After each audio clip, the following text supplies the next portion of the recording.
What's going on, people? It's your boy Brandon Brevon Towns, host of that show called Sports Plus Life. How's everybody doing today? All right, we're going to get down to business here. So cut it all the way off, huh? Well, allow me to reintroduce myself. My name is Brandon Brevon Towns, host of Sports Plus Life. If this is your first time listening to this show, definitely hit that subscribe button and become part of the Sports Plus Life familia. And a happy St. Patrick's Day to everybody all around the country and all around the globe. Just came in from going to this little St. Patrick's event, and it was pretty cool because I wasn't able to do Shamrock the Block yesterday because I had to work, but it is what it is. But the day is cool. It's a beautiful day out here in the Richmond, VA, but it is Sunday, March 17th, 2019. And let me tell you guys something.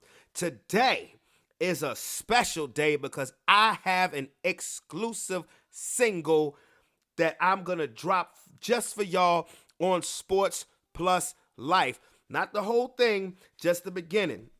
But it is from the person who has been under a lot of scrutiny. His name has been dragged through the mud, but it is Mr. R. Kelly. It is a new single just dropped from Mr. R. Kelly. Y'all think y'all was gonna silence Kels? Huh? Is that what y'all thought? Y'all thought y'all was gonna silence the R, the king of R&B? Man, let me just drop this. Let me drop this for y'all before we get into any sports. Let me just let y'all hear this right quick. And this is from the man himself, Mr. R. Kelly. It's a remix, and I think y'all gonna mess with it because y'all think that y'all gonna silence mute R. Kelly. Some things will never change. It's the R. Whoa. DA got that dope. And you know what I've been through. Oh, yes, it's the R. It's the R. 30 years. They throwing dirt on my name, but I'm alive. But some things will never change. No, it won't. No, it won't. No, it won't. Let me talk to y'all for a minute. Gotta go meet a young broad at McDonald's, then take her to the mall. When she get that late night call, it's that P shit. Gotta go meet a young broad from McDonald's, then take her to the mall. When she get that late night call, it's that P shit.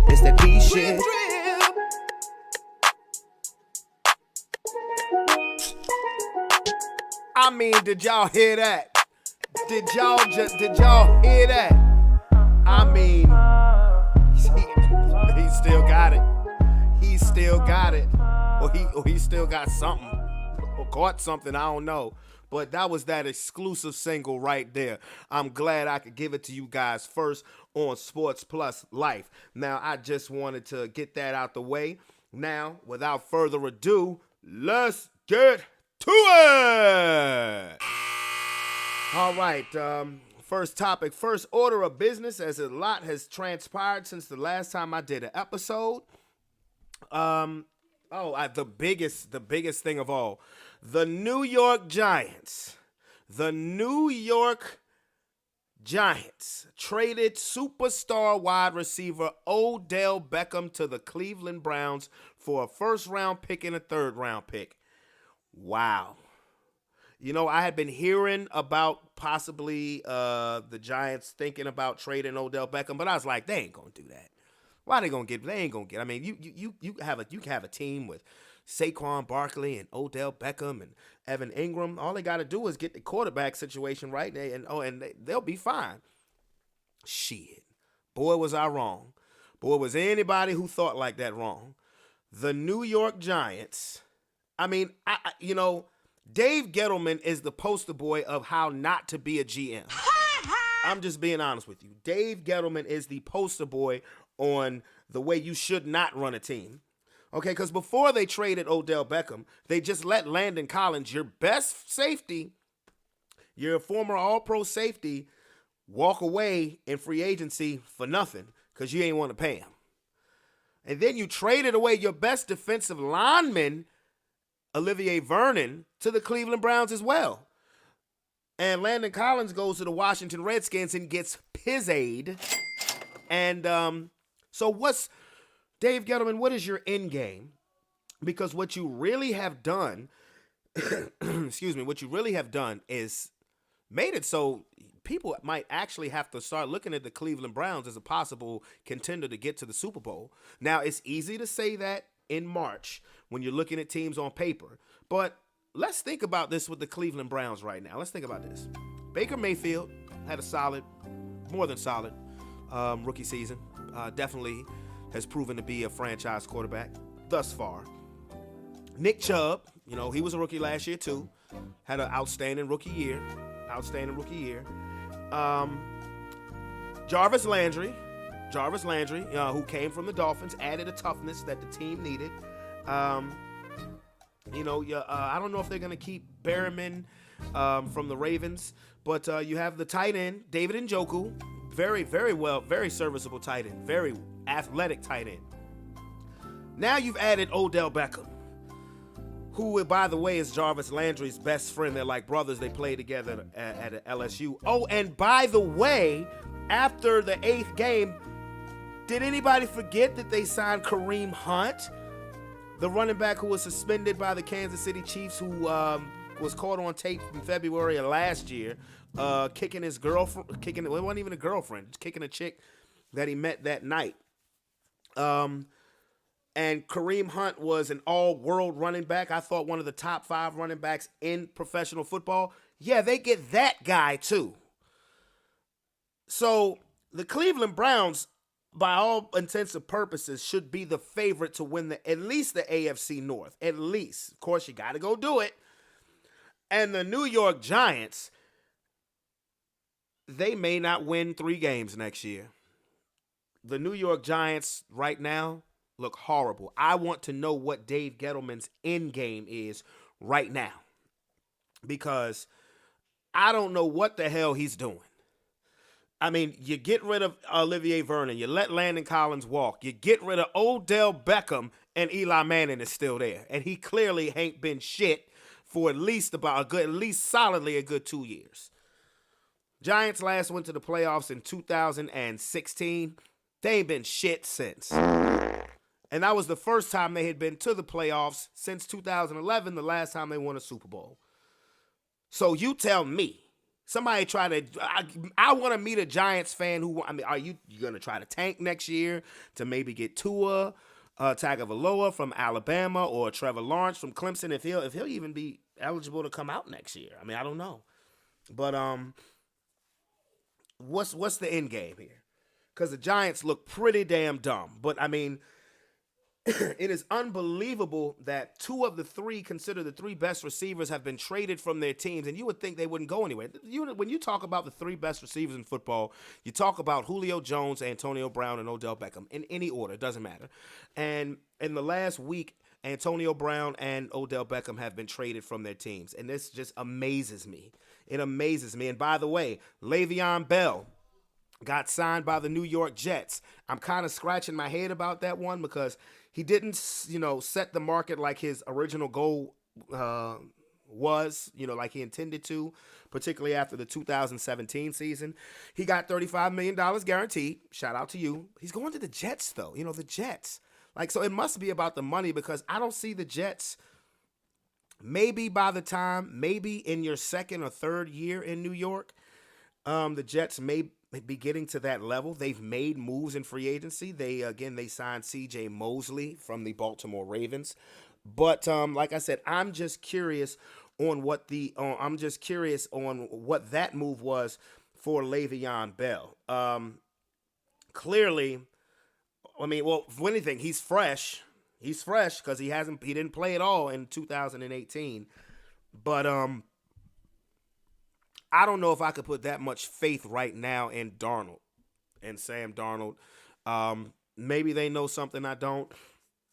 I see the Jets as being a team who will be strictly looking to go off of defense, and running the football.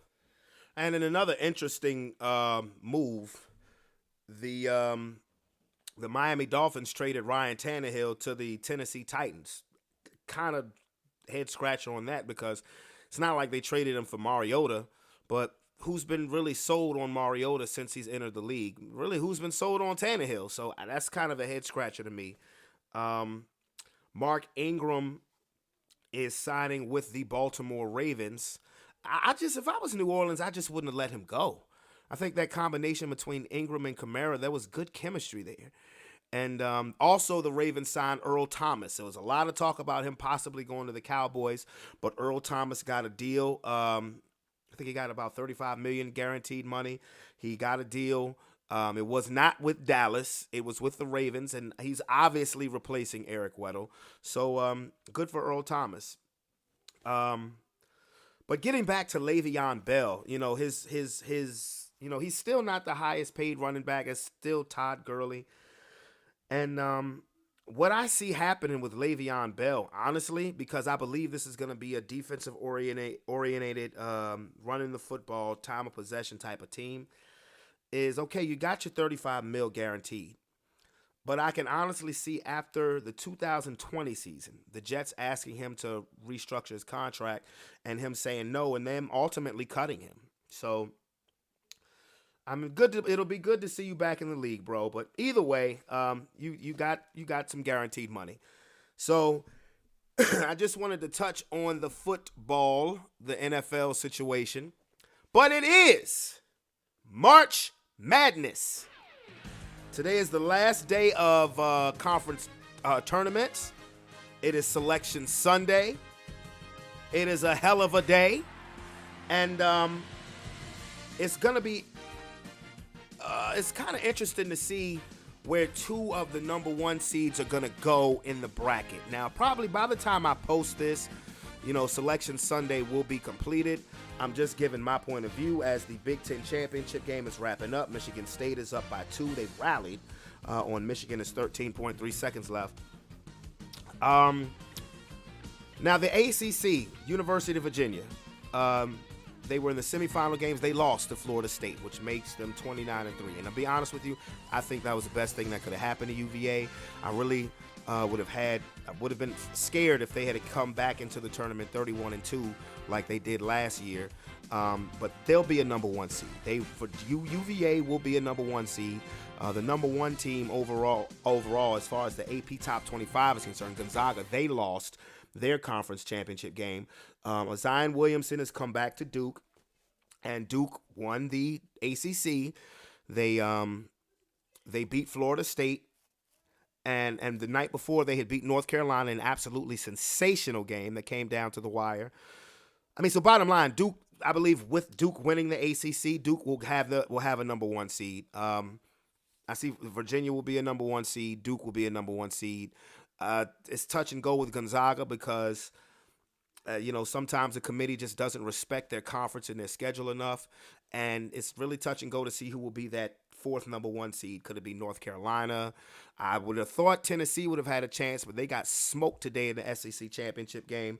Maybe Michigan State, if they can hang on to beat Michigan. I see it hard pressed to see 3 ACC teams being number one seeds.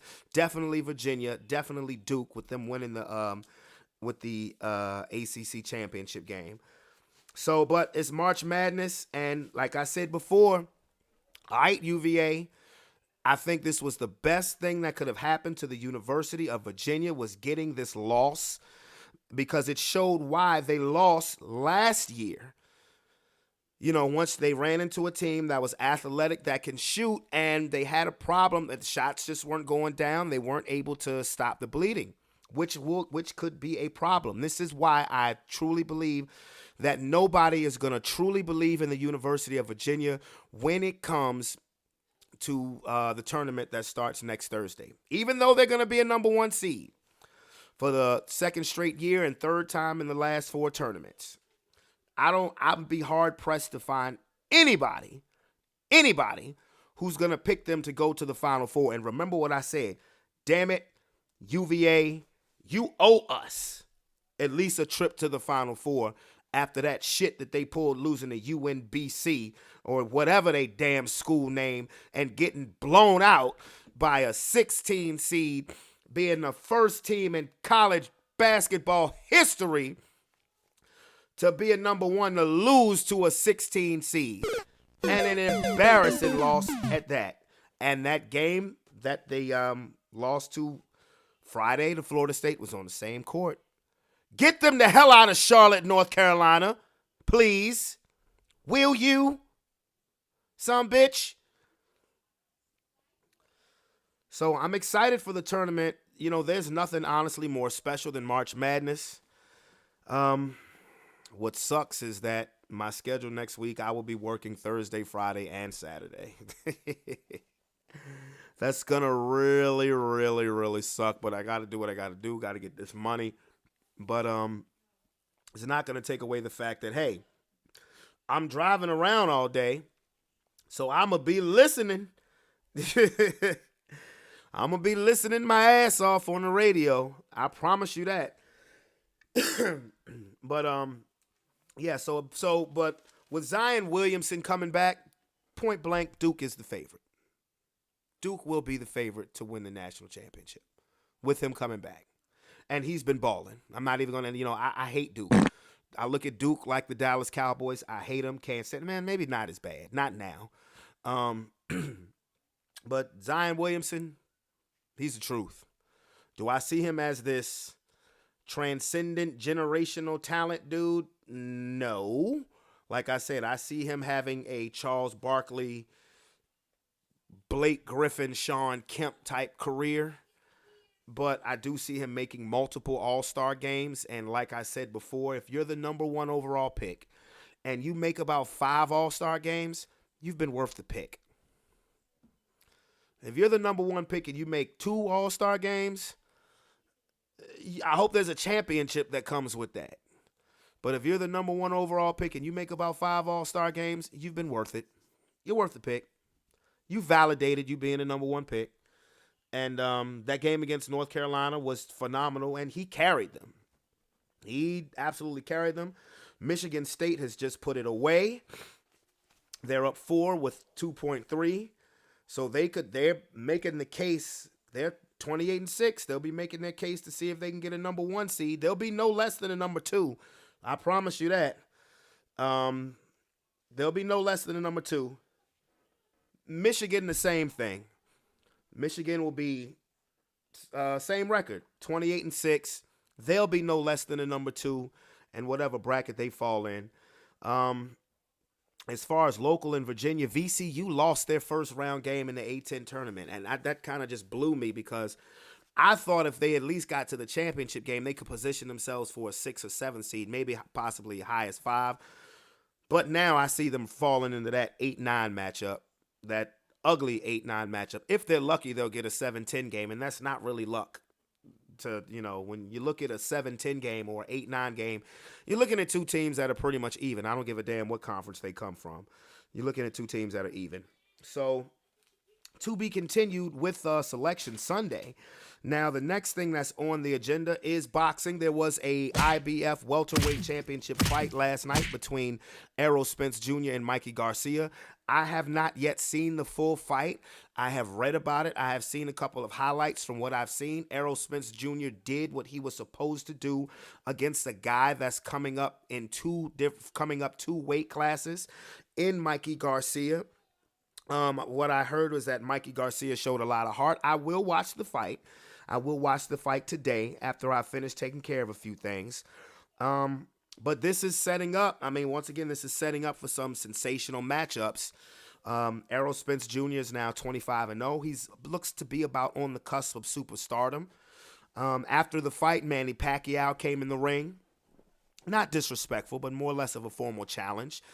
Of course, as I said before a few episodes back, if Pacquiao can't get a rematch with Floyd Mayweather, which, is generating a little bit of buzz, but probably not enough to make Floyd want to lace the gloves up again.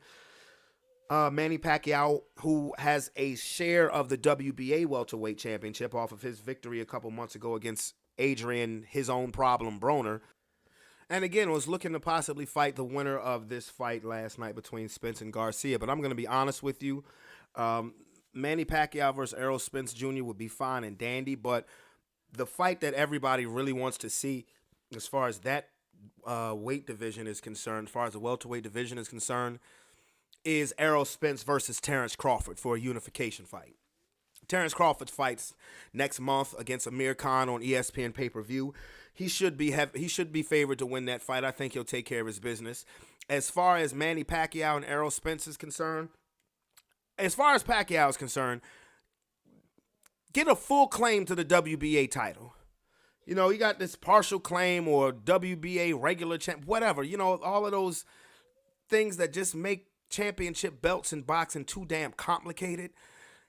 You know, get a full claim on the WBA title, which means fight Keith Thurman, who's really recognized as the WBA welterweight champion. I would rather see Manny Pacquiao fight Keith Thurman and see Errol Spence Jr. and see Errol Spence Jr. and Terrence Crawford fight to unify the belts. That's just my preference personally.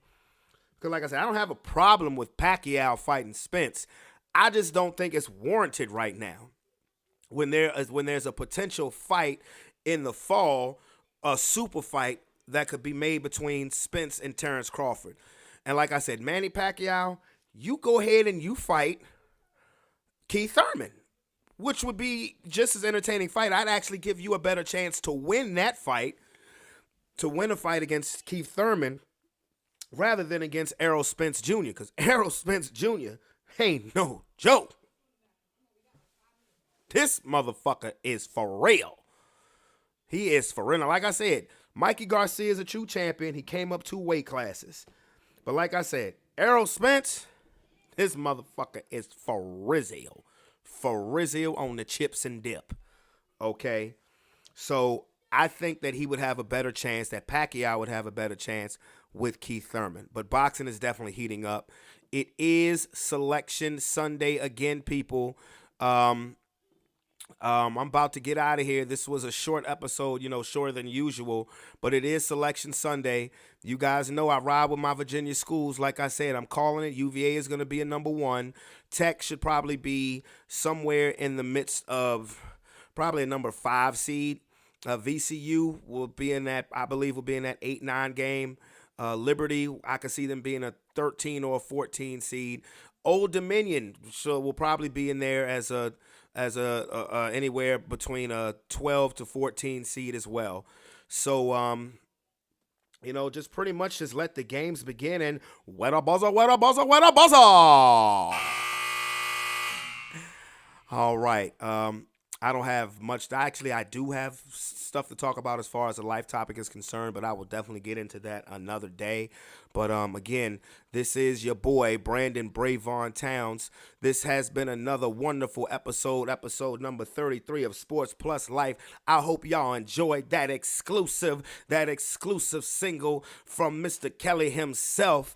And if you are, again, not a subscriber, hit that subscribe button. I'm definitely going to get back at you guys. I'm out of here. Have a safe St. Patrick's Day. Have a safe rest of your week.